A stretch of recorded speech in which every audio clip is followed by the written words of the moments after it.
نظر ڈالتے ہیں دلچسپ اور اچھی خبروں پر۔ کمپنی کی سالگرہ پر مالک نے اپنے 1200 ملازمین کو فیملی سمیت ڈزنی لینڈ گھومنے بھیج دیا۔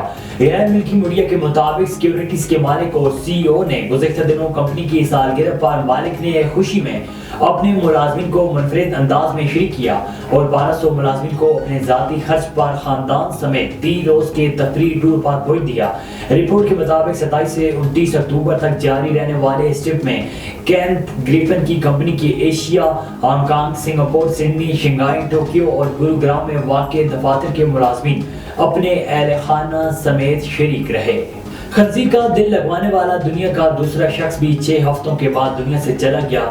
میڈیا رپورٹ کے مطابق 58 سالہ راس فویس نے دل کے عارضے میں مبتلا تھے اور انہوں نے 20 ستمبر کو جینیاتی طور پر تبدیل شدہ خنزیر کا دل ٹرانسپلانٹ کروایا تھا۔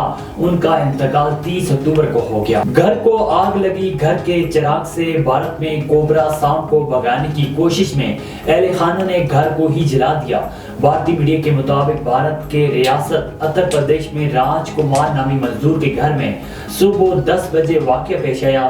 سانپ کو بھگانے کی کوشش میں اہل خانہ میں سے ایک فرد نے دھواں پیدا کرنے کے لیے گائے کا گوبر جلانا شروع کر دیا، تاہم اس کی وجہ سے گھر میں غیر متوقع طور پر آگ لگ گئی۔